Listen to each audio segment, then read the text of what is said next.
कल एफएमसीजी बहुत चल रहे थे, आज एफएमसीजी गिर रहे हैं।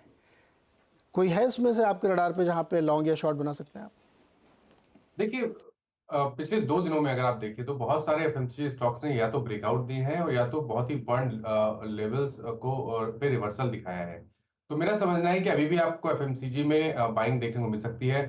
अगर एक स्टॉक पिक करना होगा तो मेरी पसंद आज भी मैरिको रहेगा। मैरिको में अगर आप देखें तो आज स्टॉक ऊपर है, करीब 1% ऊपर है।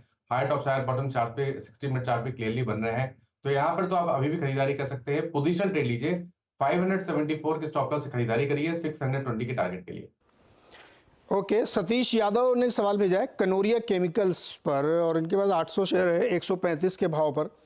होल्ड करें या एग्जिट करें? फिलहाल अभी तो होल्ड करिए। देखिए, ट्रेंड तो बहुत क्लियर नहीं दिखता है, कंसोलिडेशन दिखता है, कोई मेन ट्रेंड नहीं दिखता है। बट क्योंकि स्टॉक 200 वीक मूविंग एवरेज पे लगातार सपोर्ट ले रहा है, इसलिए मेरा समझना है कि आप बने रह सकते हैं। 109 रुपए का स्टॉप लॉस लगाइए। अगर 125 126 के ऊपर ट्रेड करना शुरू करेगा तब तो आपको 145 रुपए तक के भाव भी स्टॉक में देखने को मिल जाएंगे।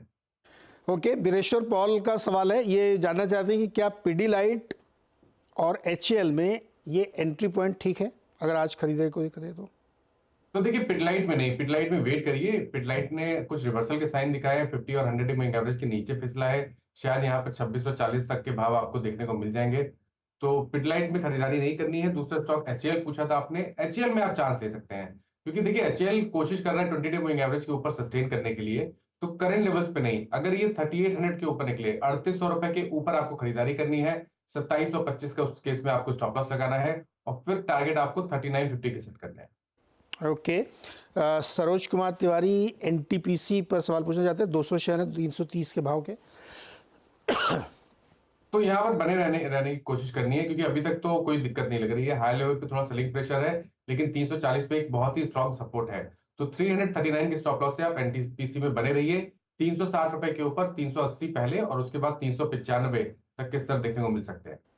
ओके, अरिंदम मजूमदार ने सेल के 200 शेयर ले रखे 125 के भाव पर, और पोजिशनल टारगेट क्या होगा इसका? Should I book partial profit now for? नहीं, मेरे हिसाब से बने रहिए। जैसा मैंने पहले ही मेटल में बोला है कि मेटल में बहुत स्ट्रेंथ है मीडियम टर्म के हिसाब से। तो सेल में भी आप मीडियम टर्म के हिसाब से बने रहिए। 134 रुपए के स्टॉप लॉस से कम 200 रुपए के टारगेट के लिए। कम से कम 200 के टारगेट के लिए सेल पे बने रही, यहाँ से अच्छा खासा ऊपर जाने की संभावना है। विशाल दिवाकर गेल पर सवाल है इनका, 200 शेयर्स एट 197, इसका टारगेट क्या होगा पोजिशनल ट्रेड का? पोजिशनल की परिभाषा क्या है पहले तो ये तो, सब लोग खाली पोजिशनल लिख रहे हैं, मतलब क्या है? देखिए, पोजीशनल सबके लिए अलग अलग हो सकता है। एक ट्रेडर के तौर पे पोजीशनल 2 या 3 दिन का भी हो सकता है। थोड़े से जो शॉर्ट टर्म ट्रेडर होते हैं उनके लिए 3 से 4 हफ्ते का समय हो सकता है। जो इन्वेस्टर होते हैं उनके लिए पोजीशन तो 1 साल 1.5 साल का भी हो सकता है। तो आई थिंक स्पेसिफाई कर दे तो बहुत अच्छा हो रहेगा, व्यू देना आसान हो जाएगा। अच्छा अच्छा, जो 1-2 महीने के लिए लेते हैं वो क्या होता है? तो देखिए, 1-2 महीने के हिसाब से अगर हम गेल पे देखें तो पैटर्न पॉजिटिव लगता है। मेरे ख्याल से यहाँ पर बने रहना चाहिए।